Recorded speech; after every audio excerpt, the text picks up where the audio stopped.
Hello, hello, hello, hello. If I could say it's been a morning, it's been a morning. So, welcome everybody, and thank you for joining me. I am the Guru Mama, um, psychic medium, spiritual love of life coach, and an astrologer, coming to you with a 411 of the cray cray of the shenanigans of the planets and the world around us. Good morning. It's been a crazy morning. Okay. I had to give my dog a bath this morning. I don't know what she got into, and it's not a thing that I prefer to do, like giving my animals a bath. But, anyways, she had to have a bath. She didn't like the bath. She got the bath. She got into something. Not sure what the hell it is because I don't live in exactly a huge home. And I can't find anything that she could have got into, but she was all sticky. And I don't know. I don't know. Anyway, she's clean now. She didn't like the bath, she knew it was funny, she knew she mustn't like baths because she knew that I was gonna give her a bath because I had to chase her around my apartment, and I cornered her in my bedroom. It was hilarious because she was like, "Ah, I'm gonna get a bath," and yeah, so she got a bath. So, just a little bit of crazy this morning. This might be in 2 parts just in case because I'm waiting on a phone call and I have to go get someone. So in case that happens, just FYI for everybody, and I will come back on to finish it because I know yesterday we went over an hour on talking about I started talking what did I start talking about? Started talking about ghosts and your loved ones and those that have gone over to the other side. And some people were asking me, we talked about assistant death and other things as well. So we talked a little bit about those things and about connecting with your loved ones and how to connect with your loved ones. And I feel your loved ones are there for you to connect with. There is an energy there or an essence or that is there for people to connect with. And especially if you did have quite a strong connection with those who have passed away, right? So if you passed away or if a loved one passed away, then there is a very strong connection that you can tap into. If you are on my regular Facebook and you want to join in on the conversation, please come on to my YouTube page, Mary June Tracy, the Guru Mama, or come on to my Instagram or my business page, the Guru Mama Shop on Facebook. And then I can see your questions in that if you have questions for for today. Now, death is a funny thing, you know. We have different rituals for death. We have different ways of mourning people and going through the grief process. I find it, even if people like for a parent, like I'm just gonna like for instance, a parent. So if you were estranged from that parent, if you didn't have a good rapport with that parent or what have you, when they die, it's a funny thing because there is a grief process that you do go through. And sometimes what I have found with those who've passed away on the other side is a remorse that they do have on things that have happened in this lifetime. And because most of the people that come to see me are genuinely good people, right? They're not masochists or sadists or, really obscure cray cray people that the ones that passed away around them have a feeling of remorse of the things that they've done. Sometimes they come back and apologize for what they have done. Um Others are, it is owning what they have done and understanding, and even seeing how through generations why they were the way that they were, and looking at that genetic part of their lineage, I guess you'll say. Those are the kinds of things I see when I do mediumship. I don't necessarily get names, and I know some do. Many get names. Oh, Charlie's here, or Sandy's here. I don't get that. Sometimes I get dates or get an era of the person that is coming through, or words that they would say, that comes through as well. So people, might, or something that they did, like rode a bike, or there's something to do with a motorbike, or they'll say something. And what I find is funny too, is because they'll say something and it may not mean anything to the person right away, which I find kind of like and that's the whole thing when you're doing, if you're wanting to step into mediumship, if you want to stepping in, because a medium's not a psychic and a psychic's not a medium. Okay. So just because somebody's a medium doesn't mean they're a psychic. And just because somebody's a psychic doesn't mean that they're a medium. All right. They're two different modalities and they work very differently. Me being both, because I can, my psychic abilities come in first and foremost when I do readings. The mediumship is second. And I say it's second because I don't stress on that part of doing the readings unless somebody actually wants to connect with the loved one. So it's the psychic part. And the psychic part is that I can feel the vibrations, the frequencies of that person, of their energy, of things that are coming forth around them, understanding money, life, health issues, and things along that line.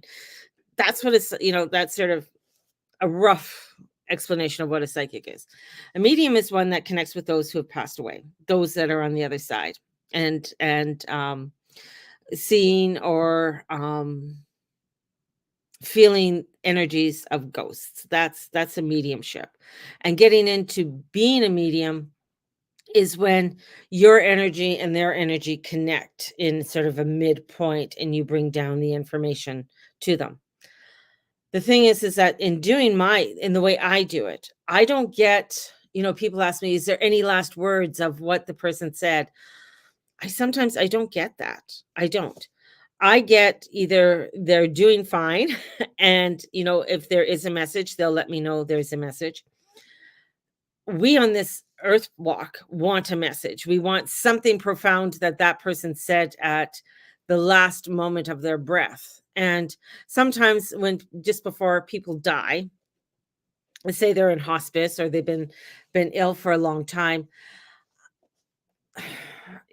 sometimes they don't have anything really to say.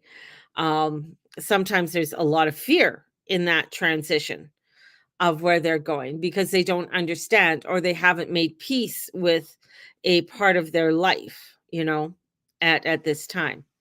Some have a very peaceful passing and then they're just like, sayonara, people. I'm out. I'm out. I'm going to the other side. And they're ready to go. And some may have something profound to say. I mean, I think everybody thinks it's going to be like a Shakespeare play or something when somebody dies and everybody stands around waiting for that. Oh, he's going to say something profound.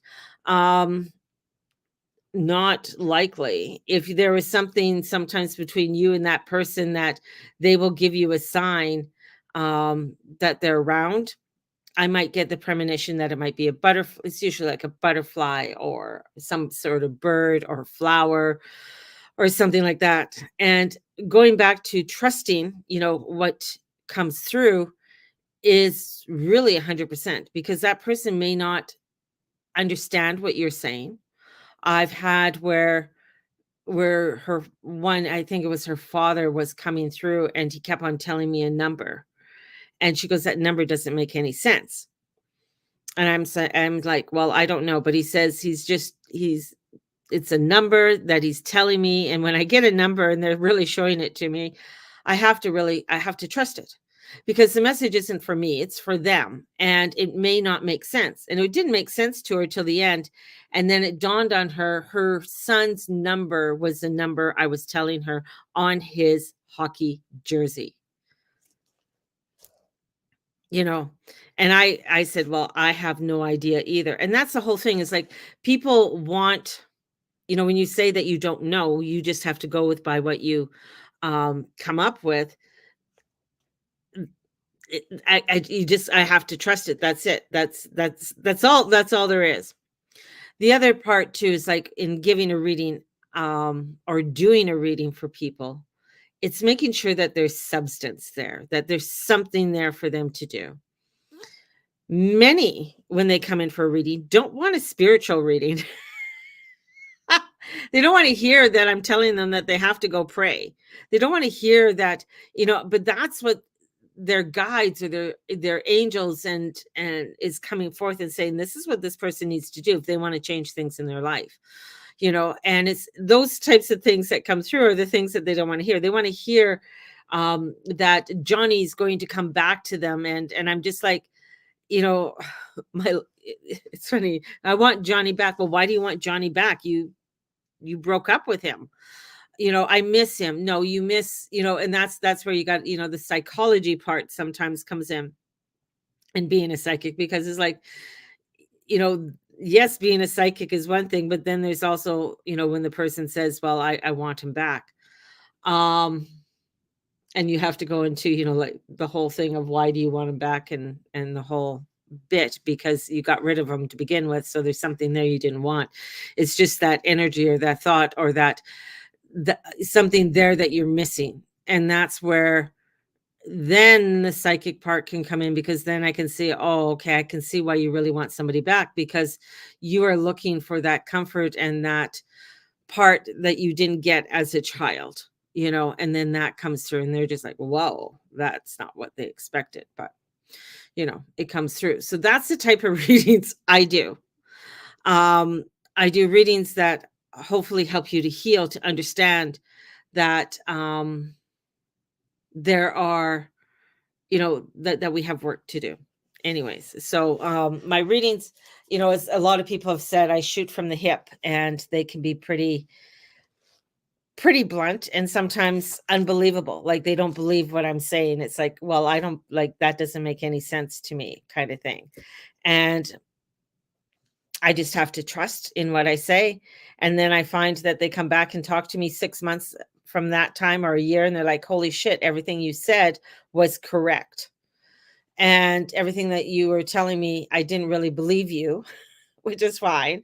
But, so and so told me that you're good, and I just have to trust it. And I did, and it came true, kind of thing. So um that's the whole part of being a medium and a psychic. There is, I mean, mediums and psychics have been around, and divination has been around for as long as man has been on earth. As long as they have been walking the earth, and watching the stars, and the signs and the symbols, because we are always searching for an answer. And even when our loved ones have passed, we are always searching for some sign that they're still there, because it's comforting. It's comforting. It's comforting to know that our loved ones, for most of us, that they're around, they're watching us, that they're fine, um, and that they care about us, you know? Um, and that's really a beautiful thing. Now, a few people have sent in questions for me. God bless them. Well, one particular person, and I'm not sure if she's on right now. She might be at work, so she will get the recording. She'll watch this after. So let me go into her questions. And maybe some of these questions you can relate to as well. So let me see. Um okay. So this is her first question. When speaking about not everyone goes to a good place, is that referring to hell as the Bible tells it, or something different? Whoo. Now, not everybody believes in hell. They don't. Or they don't believe in the devil. I believe in evil and I believe there's a devil. I believe that there is a energy or a uh, I hate, entities that are around that aren't good. And I believe that, okay, if I believe that the Fae had sex with humans, then I believe that demons had sex with humans. Okay. It's like, well, I believe in this, but I can't believe in that. So I believe that there's, when angels were cast away from heaven, that they came down and they bred with the women. And that spread the seed of more evil to be in the world. And I believe that in what I see, in what I have seen, now this is through what I have seen. Now you'll talk to other mediums and they'll tell you something different because that is their perspective. For me, I do believe there's a hell. And I do believe that there's a great after place, whether you want to call it heaven or something else. And I do believe that there's a waiting place sometimes for people, because the waiting place for people, you can call it purgatory, but the waiting place is almost a place where they're not sure if they want to go. They're not sure, and that's where sometimes you will see, in my experience, those that are still wandering, right? And are still here. Now, with some people, there is, when you say there's a place in hell for someone like that, um, I believe there is. There is some things that, because you guys are so beautiful and wonderful and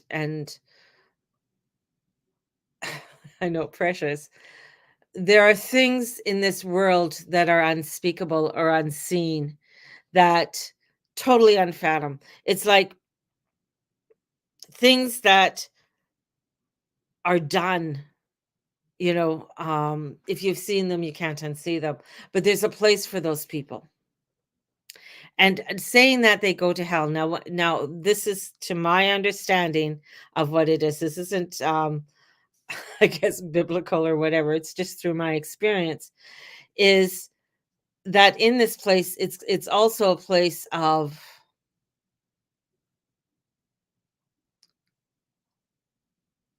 punishment, but a place, I guess, um where they have to really do some, I guess, soul searching, to do some kind of something to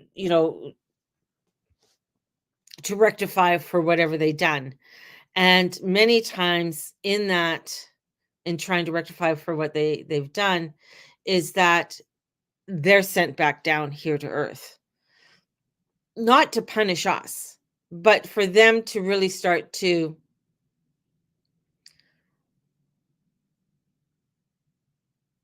get healed in some way, or to be seen, to get better.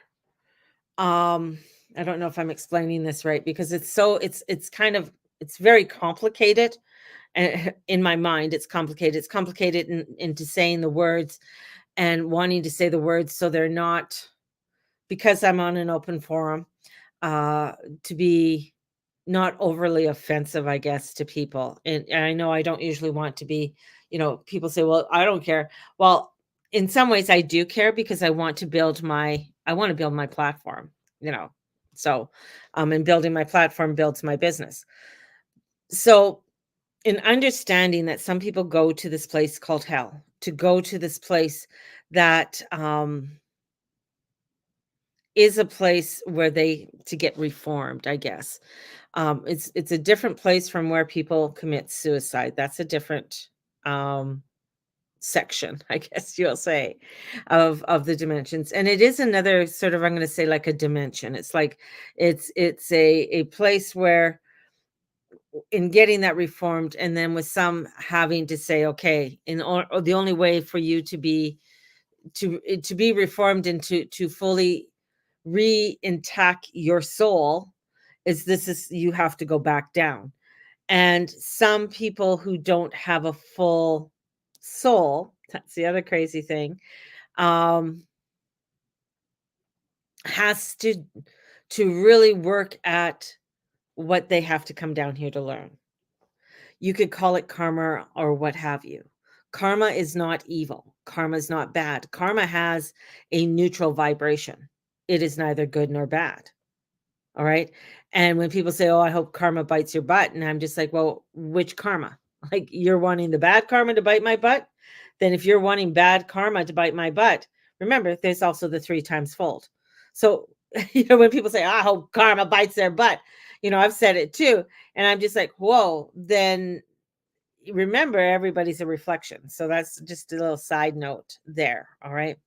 But when people come back and they have to work on some soul parts, their life isn't easy. I know for myself that my life path in this world, in this life, and everybody has a different life path. And that's the other part that's very difficult for people to understand. Some people have a life path that they are going to be the billionaires of the world, right? Some people have a life path, and then other people want to aspire. I want to be a billionaire. I want to have all of that, and da, da, da, da. Other people have other life paths that they have to come in and work on. Not saying that you can't, so complicated. Not saying you can't aspire to be a billionaire, but it's working on this soul path that you've come in to do. And that's the priority. And I think that's where people get hung up, and people get fucked over, or they get a lot of craziness, um, or they get lost. But when you are sent and, and having to come back on your soul walk and having to work on different soul pieces. I know for me, one of the biggest things for me on my soul path and coming back in my reincarnation is really working on my soul, my spiritual self, but my spiritual self in a way that I don't conform to that of what the church or theology and others want to conform with. And it's funny, getting sort of off topic from hell, eh? When people come back, usually in their early years, they're doing something that is very similar to what they did in their past life. And then they kind of break free. I know a lot of men and women who've gone in and they've joined the army, or they've joined the police force or the border patrol. They join this, and it's like in many lifetimes, this is what they've done. Sometimes people wake up and they're like, holy shit, I don't want to be doing this. I've already done this. I've already done this in many lifetimes. Why am I doing this again? Right. Some get to a point where it's like, okay, well, I'm here. I might as well just stick it out, kind of thing, because there's a fear that if they leave it for whatever reason, they won't, find anything else, or where they're being led, where they're being pulled to is not, it's not normal. It's not in alignment with what they've been told they should be doing, kind of thing. And that's part of the soul or the struggle that comes in, because they came back to do something.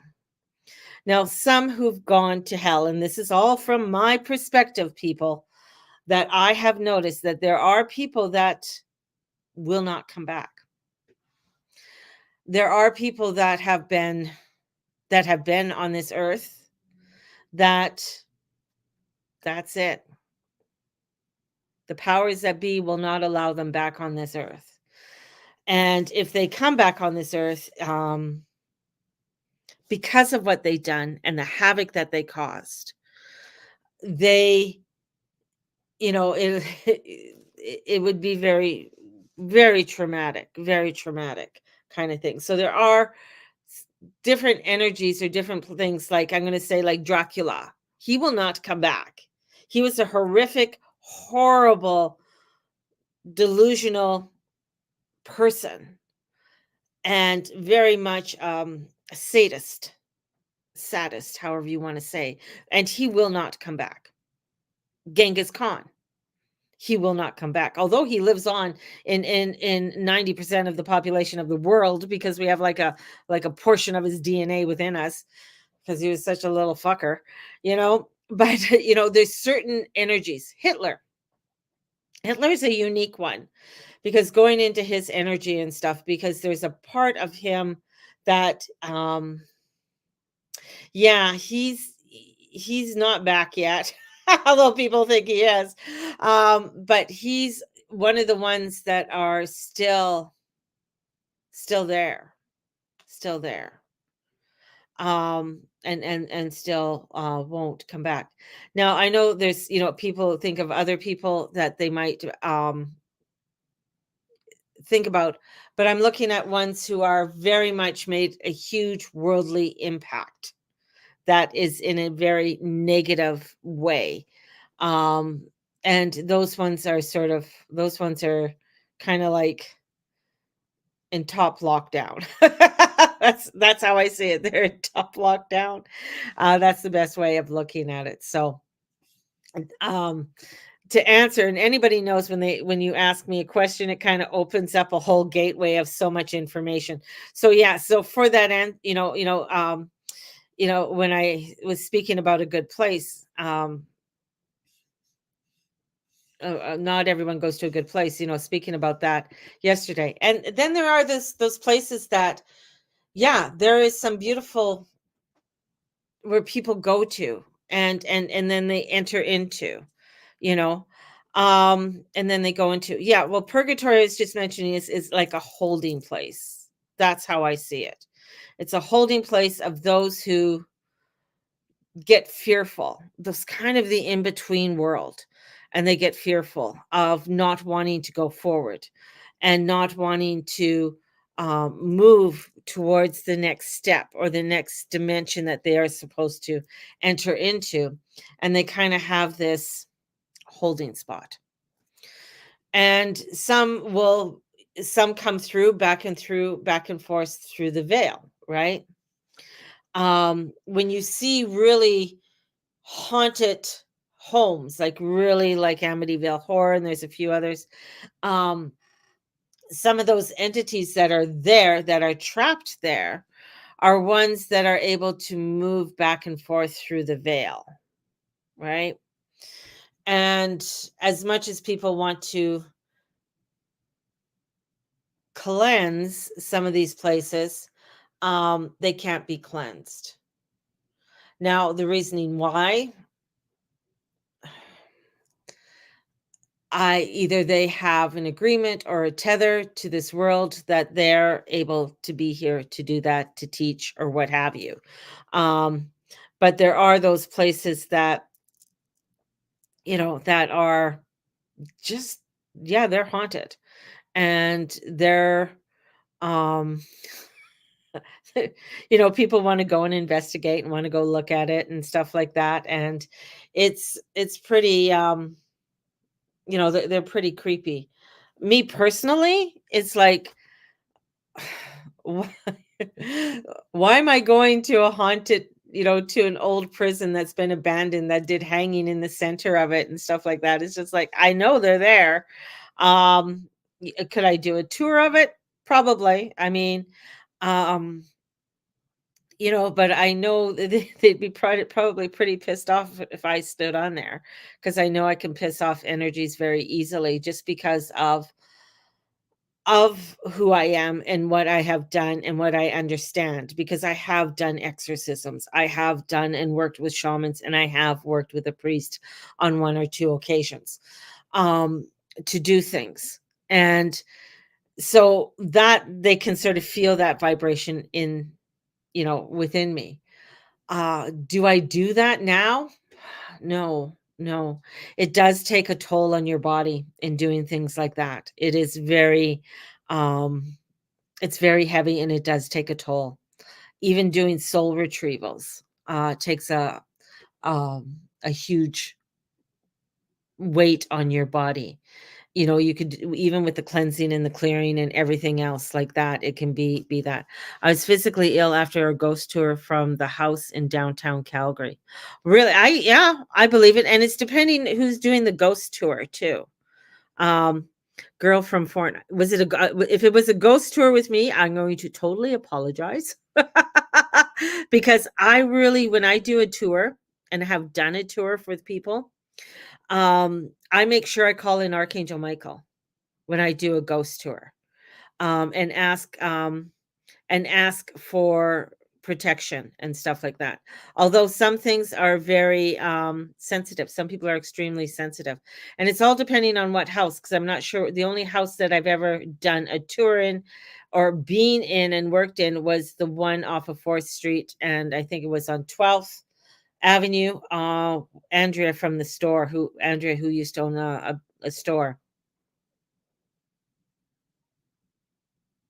The house shop says there were entities there. That, that would be probably Andrea from the store's house. That could have been it, if that's it. I'm not sure which house it is. Um, and even though I did cleansing and clearing, it's hard, and then there was one that I worked at a house down on 17th Avenue Southwest. They knocked it down. They're building a great big apartment there across from the Mount Royal place. And some of these places, I don't have control over them. You know, I have control over the group of the people that I do the readings or do the thing with. And when I do it, um, but sometimes I don't have full control over the whole energy of the place and stuff. And it's all depending who it anyways, there's a lot there. But when I do tours, I do definitely call in Archangel Michael. I've done different tours for other groups. And in doing those tours for the other groups, I do it for that, but sometimes it's hard to keep that energy when they come in and go out because their energy is not always positive. So there's that. Now, as I said to you all, I have to go and get somebody and pick them up, and they're waiting for me. Anyways, it's so I will come back. All right, so you got to give me some time. I'm going to do a part two. I only got through the first question, and I'm going to come back and finish this all off. Just an FYI. So I'm going to send you guys out with so much love. Give me an hour. I should be back around 11 o'clock, and I'll come back with two more questions that somebody asked. And if you have questions, definitely, get your questions out, right? And I'll come back and answer your questions, all right? Or DM me your questions or email me your questions, okay? And we'll try and get through some of the questions, all right? So have a blessed day, and I will be back. Bye-bye.